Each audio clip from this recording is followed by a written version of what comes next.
nosotros tenemos una problemática.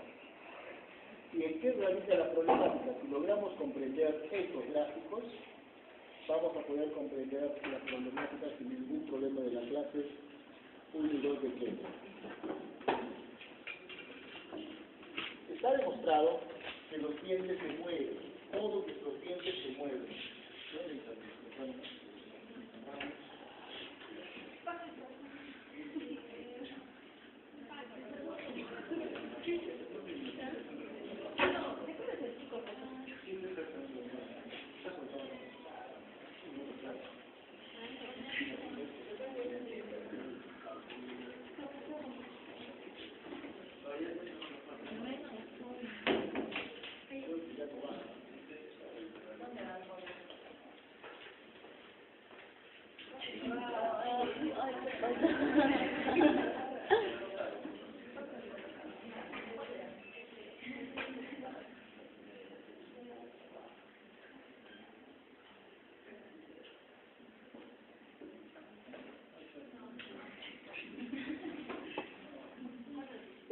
Bueno, el problema es el siguiente. Está demostrado que los dientes naturales tienen movilidad.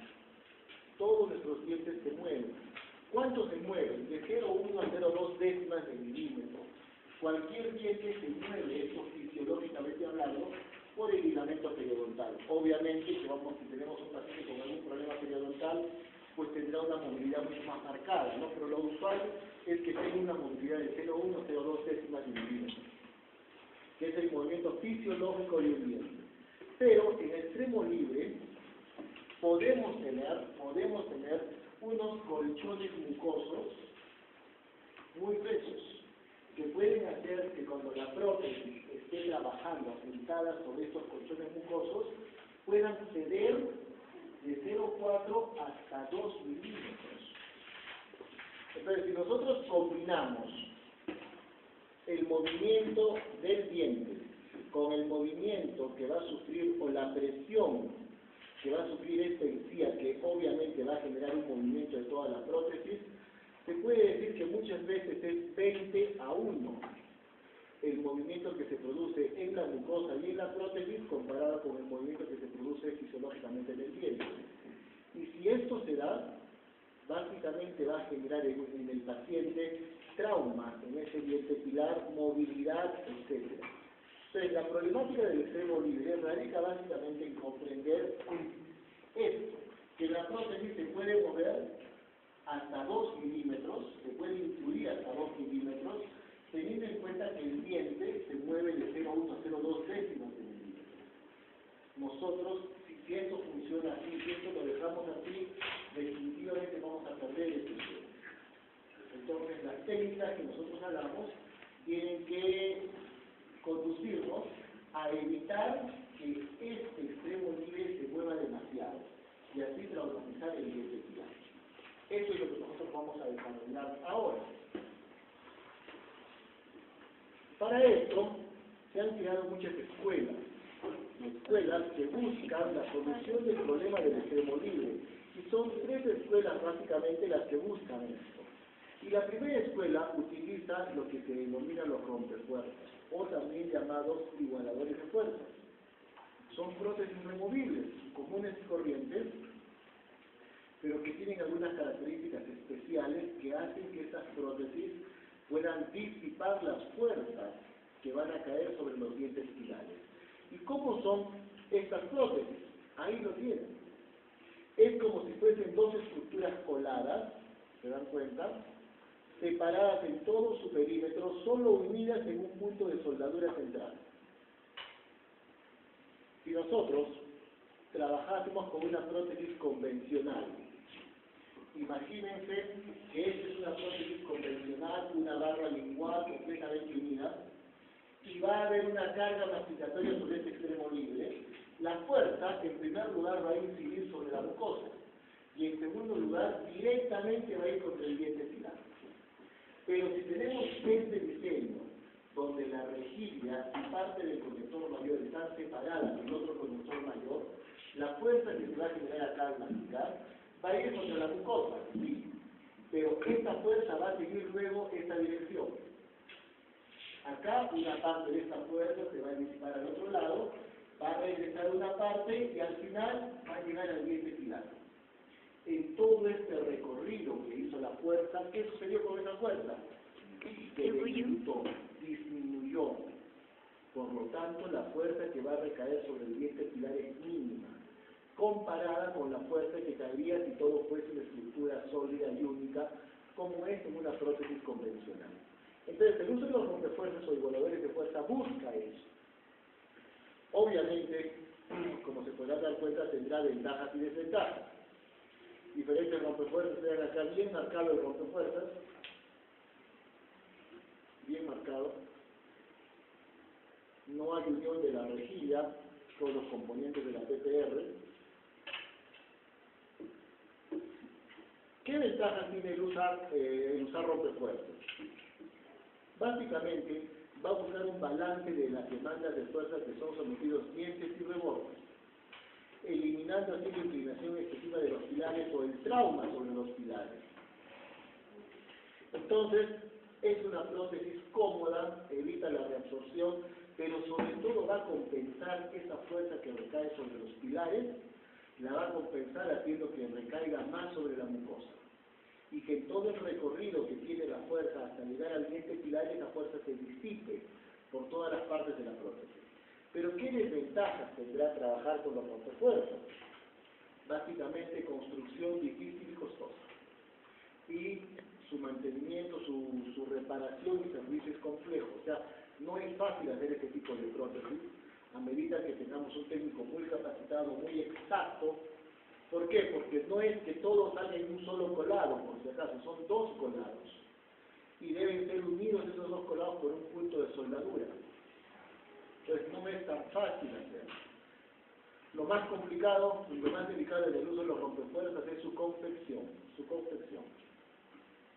Esa es la primera escuela, el uso de los rompefuerzas o igualadores de fuerza.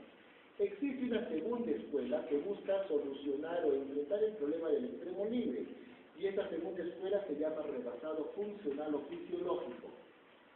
Es una escuela que tiene una teoría un poco jalada de los cabellos, la explicamos porque el sílabo dice que hay que explicarlo, pero no es muy razonable esta escuela. Dice lo mismo. La idea es evitar que la fuerza que hace la prótesis al instruirse recaiga directamente sobre el diente. Pero ¿qué hacen ellos? Dicen lo siguiente: ¿qué tal si colocamos los dientes medio milímetro por encima del plano oclusal? Medio milímetro altos. Y los apoyos oclusales, si este es el descanso oclusal, que un apoyo oclusal debe calzar así sobre el descanso oclusal, ellos dicen, no, estos apoyos oclusales que estén medio milímetros altos. Entonces, cuando el paciente muerda, ¿qué va a suceder? Primero va a morder estos dientes, la dentadura se va a intruir contra la mucosa, y cuando se ha intruido una buena parte sobre la mucosa, recién el apoyo oclusal entra en contacto con el descanso oclusal y el diente pilar empieza a trabajar. Recién en ese momento. Te dejan la dentadura alta, muerdes, la carne es asumida por la mucosa y al final, cuando el apoyo oclusal entra en contacto con su descanso, recién este diente empieza a trabajar. Digo que es una escuela que tiene una teoría jalada de los cabellos, ¿por qué? Porque debe ser bastante incómodo, y para nosotros, cuando se nos queda una carnecita, cuando hay algún reborde alto, estamos que jugamos incómodos, imagínense que tiene toda una PPR alta, que juntas un poquito y está chocando la mucosa. Ya te está apretando la mucosa y para masticar tienes que apretar fuerte y recién sientes que tus dientes naturales chocan. Creo que es muy jalada de los cabellos. Pero bueno, es una teoría que busca solucionar la problemática del extremo libre.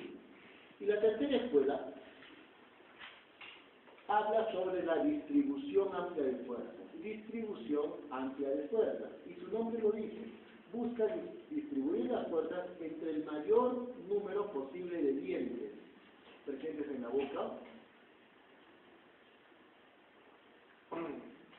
Busca el mayor número de dientes, el mayor número de apoyos. ¿Qué características tiene esta escuela de la distribución amplia de fuerzas? En primer lugar, retenedores directos, rígidos, intracoronales o extracoronales con modulados o adaptados.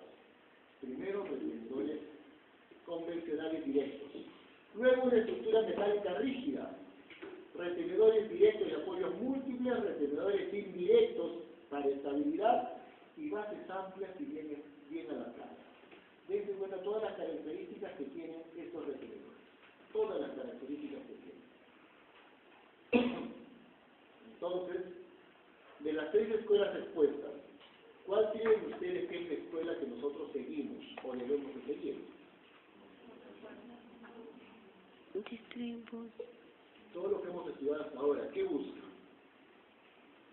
Trabajar con el mayor número posible de dientes. Hablamos de la distribución amplia de fuerza. Esta es la escuela que nosotros manejamos. Ahora, una PPR tiene movimientos. Una PPR tiene movimientos. Siempre va a tener movimientos. ¿Qué tipo de movimientos son los que tiene una PPR convencional? Varios movimientos, de extremo libre, ¿no? Varios. El primer movimiento es un movimiento indeseable, pero que lastimosamente siempre ocurre, que es el movimiento de inclinación distal. Movimiento de inclinación distal. Es un movimiento indeseable que se da alrededor del fulcrum, de tal forma que la prótesis hace presión en la parte distal del reborde o del flanco de la prótesis. A este nivel, distal vestibular, distal lingual. Pero es un movimiento indeseable a través del cual la prótesis hace un movimiento de la parte distal de la prótesis, presionando esta zona. Lastimosamente es algo muy frecuente, es algo que sucede muchísimo, por lo tanto debemos estar preparados para asumir que siempre el paciente se va a quejar o generalmente de dolor a este nivel, y por dentro también, distal, vestibular, distal lingual. A veces el laboratorio me manda las prótesis terminadas y yo chequeo, y a veces veo que hay una gran aleta por vestibular o por lingual. No espero que al paciente le moleste, de frente lo desgasto un poco, porque tampoco en exceso es adecuado. Existen otros movimientos que son, por ejemplo, el movimiento de traslación perpendicular. Es el movimiento ideal de una PPR, que consiste en el movimiento vertical, produciendo una presión uniforme sobre el reborde. Produciendo una presión uniforme sobre todo el reborde. No es que aprieta más distal que medial, no. Todo aprieta por igual. Todo aprieta por igual. Es el movimiento ideal de una prótesis en extremo libre. Luego tenemos el movimiento de traslación horizontal, cuando tenemos problemas de concepción de la prótesis, no es muy rígida, no es muy estable y la prótesis se mueve en ese sentido, antero, posterior o lateral, ¿no? O el movimiento de rotación horizontal, cuando un flanco, una unión entre la base de la dentadura y el conector mayor está muy delgado. Entonces la prótesis va a tender a moverse en este sentido. Porque esto está delgado. También tenemos el movimiento de torsión. Y el movimiento de torsión hace alusión a ese movimiento que va a producirse la prótesis, pero por causa de la oclusión. Por causa de la oclusión. La oclusión va a generar que la dentadura se mueva y se salga de su sitio. Sobre todo cuando la base no llega hasta el fondo del surco como debe llegar. Entonces, estos son los movimientos de la PPR. Movimiento de inclinación distal, de traslación perpendicular, de rotación, de traslación horizontal, de rotación horizontal y el de torsión. 5 movimientos que se van a dar en un extremo libre. Pero ahora, ¿qué tipo de palancas se presentan en extremo libre? Y cuando hablamos de palancas, básicamente hablamos de esto.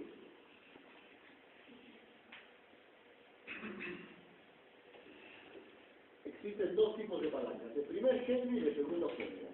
La palanca de primer género es esta, donde para levantar la carretilla necesitas el mínimo esfuerzo posible. ¿Por qué? Por la ubicación,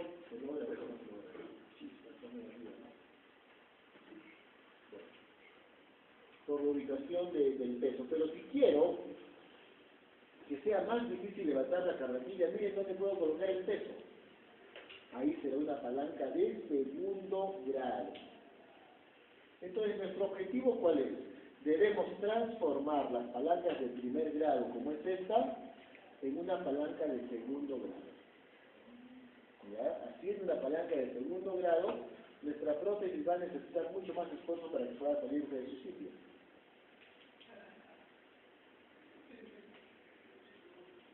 Entonces, cuando tenemos un apoyo en distal del pilar vecino a la zona desdentada, hablamos de una palanca del primer género. Y cuando el apoyo está en mesial del pilar vecino a la zona desdentada, hablamos de una palanca del segundo género.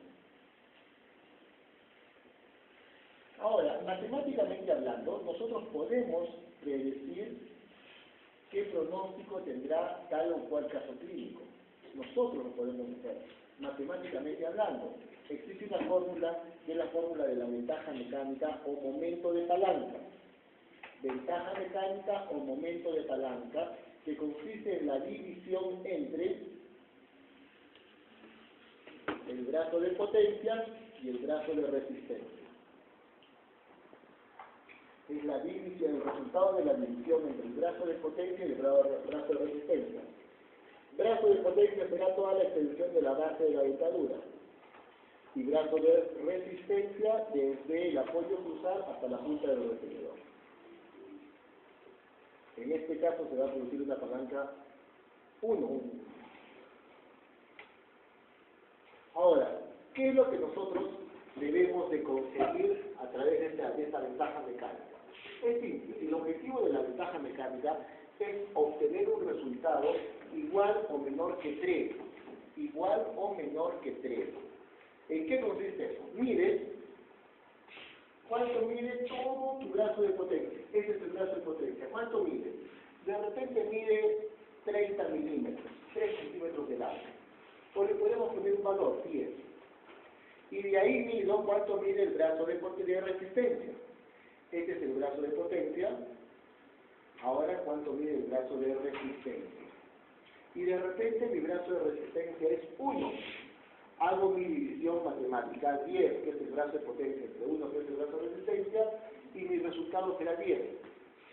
¿Favorable o desfavorable para la PCR? Desfavorable, ¿verdad? Porque hemos dicho que el resultado debe ser igual o menor que 3. Entonces, ¿qué debo hacer? Debo prolongar mi brazo o aumentar mi brazo de resistencia.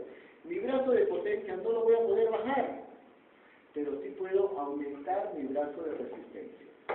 ¿Cómo aumento el brazo de resistencia? Colocando apoyos mucho más hacia mesial, que nos obliguen a colocar estos apoyos y aumentemos nuestro brazo de resistencia. Así, por ejemplo, podemos tener 9 de brazo de potencia y 3 de brazo de resistencia, resultado 3. En este caso, la prótesis sí tiene un pronóstico adecuado. ¿Por qué razón? Porque tengo mi primer apoyo y tengo otro apoyo bien alejado, que tiene un valor y me da un resultado de ventaja mecánica como 3. Entonces, recuerden, nuestro objetivo ¿cuál es? Transformar la palanca de género 1 en una palanca de segundo género. Aquella que necesita mayor esfuerzo. Vean esto. Palanca de primer género, ¿cierto? Poquísimo esfuerzo para levantar esta carretilla. Ahora, palanca de segundo género, colocando mi punto mucho más hacia adelante. ¿Qué necesita para levantar esa carretilla? Más fuerza. Pero ¿qué pasa si lo coloco mucho más atrás? Aumento mi brazo de resistencia. Necesitaré mucho más brazo de potencia para levantar esa prótesis.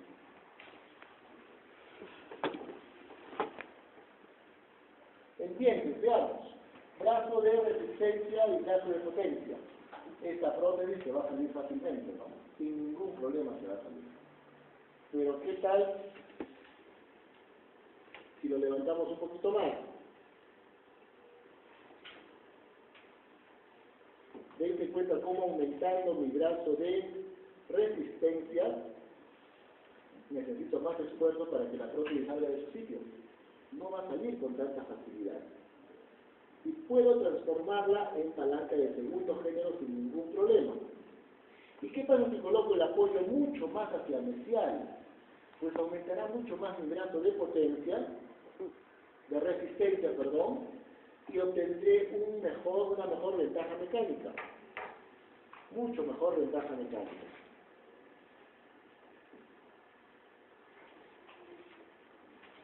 Entonces, ese es el objetivo cuando nosotros vamos a trabajar con extremo libre. Transformar el brazo de resistencia, aumentar el brazo de resistencia para que mi ventaja mecánica disminuya y pueda obtener resultados adecuados. ¿Qué necesitamos para que una prótesis en extremo libre funcione? Necesitamos un adecuado diseño. Y este diseño requiere diseñar adecuadamente los apoyos, los retenedores, las bases de la dentadura y una impresión exacta del extremo libre. Desarrollemos cada uno de ellos. Hablemos de los apoyos oclusales. Y cuando hablamos de los apoyos oclusales, hablamos de conceptos que ustedes ya conocen, elementos de la prótesis que dan soporte, que ustedes ya conocen. Pero básicamente en extremo libre hay una disyuntiva. Colocamos el apoyo oclusal en distal o en mesial. Y hay una escuela que indica